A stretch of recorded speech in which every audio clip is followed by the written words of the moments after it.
राधे राधे भक्तजनों। आज के वीडियो में हम देखेंगे कि जो स्त्रियां शादी के बाद अपनी मांग नहीं भरती तो उनके साथ क्या होता है। आइए आज हम गुरु जी से जानते हैं कि सुहागन महिलाओं को मांग भरना क्यों ज़रूरी है। अगर आप इस चैनल पर नए हैं तो चैनल को सब्सक्राइब करें और वीडियो को लाइक करें। बेटियों को संस्कार दीजिएगा। आज शादी के बाद स्त्रियां मांग नहीं भरती। आप मांग भरते हैं? सही,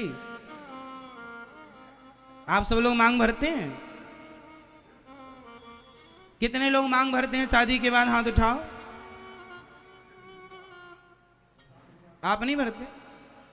कभी कभी मांग हमें कभी कभी भरनी चाहिए। जब आप मासिक धर्म में हैं, अशुद्ध हैं, तब भले ना भरें। उन दिनों में उनमें नहीं भरना चाहिए। बाकी समय हमें हो सके तो मांग भर के रखना चाहिए। आप रोज नहीं, ठीक है, जब आप श्रृंगार करें अपना तो मांग दिखनी चाहिए। आजकल शादी के बाद भी ना तो मांग भरती हैं कुछ महिलाएं, मांग भरेंगी तो जरा सा किसी को दिख ना जाए। छिपाना है। क्यों छिपाना है? ये चोरी है क्या? आपने कोई जुल्म किया है, कोई पाप किया है? शादी करके कोई पाप कर लिया, छिपा रहे हैं नहीं कोई देख ना ले कि हम शादीशुदा हैं। माता सीता लंबी मांग भर रही थी। हनुमान जी ने कहा, ये क्या है मां? बेटा, तुम्हारे भगवान की लंबी आयु के लिए ये नारी का श्रृंगार है, इसलिए मैं पूरा श्रृंगार कर रही हूं अपने पति देव की लंबी आयु के लिए। तो हनुमान जी ने कहा, इतना सा सिंदूर लगाने से राम जी की आयु लंबी होगी तो मैं पूरे शरीर में सिंदूर लगाऊंगा। तब से हनुमान जी को सिंदूर पूरे शरीर में चढ़ाया जाता है। तो मांग थोड़ी ठीक ठाक भरा करो। मांग कैसी भरनी चाहिए मेरी मां? थोड़ा बड़ी, थोड़ी अच्छी। मांग भरना अच्छा है या बुरा है? तो भरेंगे मांग। मांग भरा करिए। आजकल शादी के बाद स्त्रियां चूड़ियां नहीं पहनती। कुछ एक हाथ में चूड़ी, एक हाथ खाली। चूड़ी थोड़ी है, घड़ी है। वो घड़ी और चूड़ी में अंतर है। मेरी मां, बेटी चूड़ी नहीं पहन रही है तो गलती बेटी की नहीं है। मां को चाहिए था कि थोड़ा समझाती, संस्कार देती। कहावत कहते हैं कि भगवान दुश्मन की बेटी का हाथ खाली ना करे। हाथ खाली जब तक पति जिंदा है, स्त्री का हाथ खाली होना अपशगुन माना जाता है। हाथ खाली का मतलब है, हाथ खाली किसका होता है? विधवा का हाथ खाली होता है। हाथ खाली है मतलब विधवा है। सौभाग्यवती नारी हाथ खाली करके रखे। आपका हाथ भी खाली है और आप ये भी चाहें कि हमें कोई सौभाग्यवती कहे। अरे कोई पंडित जी के पास जाना, और जब हमारे पास कोई आता है, महाराज जी आशीर्वाद दो, तो पहले हम उसकी मांग और हाथ की चूड़ियां देखते हैं। यदि हाथ की चूड़ियां हैं और मांग है तब सौभाग्यवती का आशीर्वाद देते हैं। और पति है ही नहीं तो फिर सौभाग्यवती का आशीर्वाद क्या दें? पता तो चले ना कि तुम सौभाग्यवती लायक हो कि नहीं। मतलब जो श्रृंगार है, चूड़ी श्रृंगार है। मांग, आजकल महिलाएं मंगलसूत्र तक नहीं पहनती।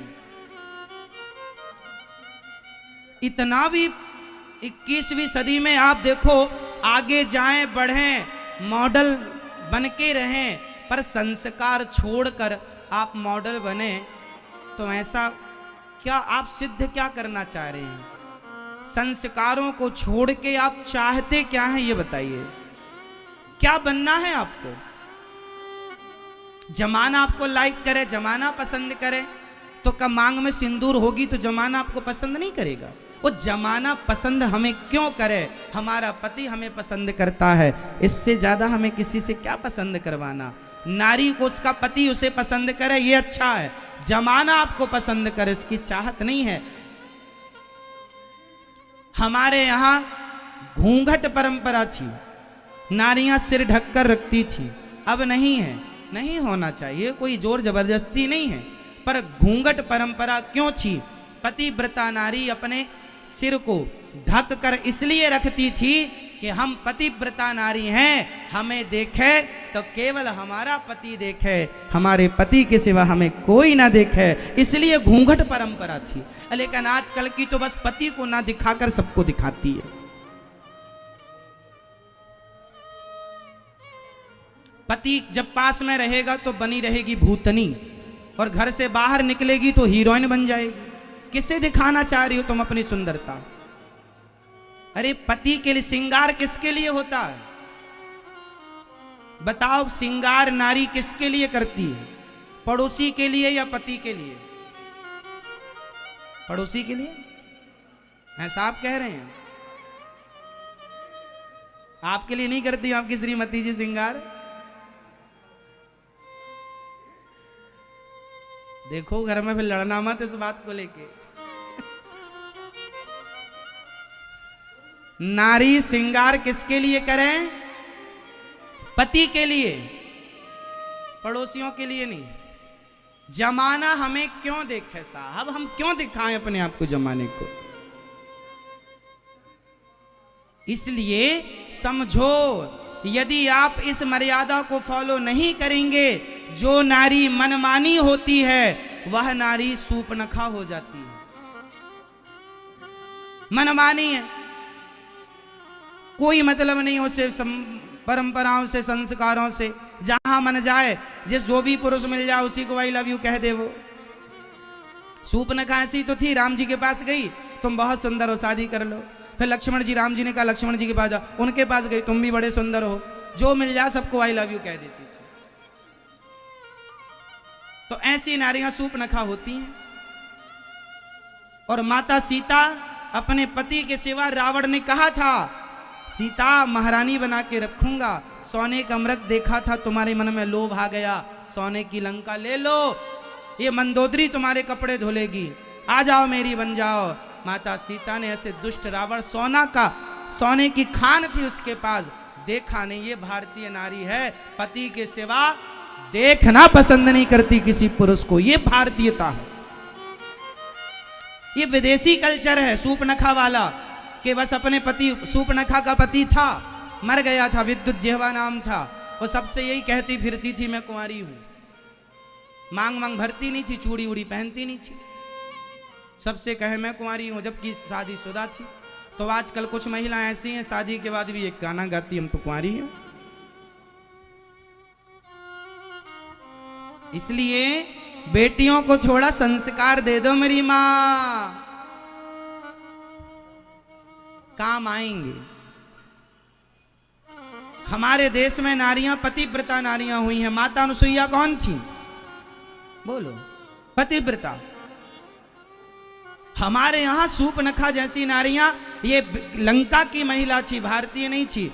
लंका पूरी पृथ्वी भारत थी, पर फिर भी ये टापू थे अलग अलग। भारत में लोग राजा रहते थे, जो उद्दंडता करते थे उन्हें भारत से निकाल बाहर फेंकते थे, तो जिसे जो टापू मिला वहां चढ़ गया, रहने लगा। ऐसे ये लंका बसी। बाद में रावण ने, ये कुबेर रहा करते थे पहले लंका में, बाद में रावण ने कब्जा कर लिया। तो ये बातें हैं। तो ये विदेशी महिला है, हमारा संस्कार ऐसा नहीं। हमारे संस्कार, माता सीता, माता अनुसुईया, एक पतिव्रता नारी का नाम सुना होगा, यमराज के पास से पति ले आई थी, क्या नाम था उसका? सती। सती।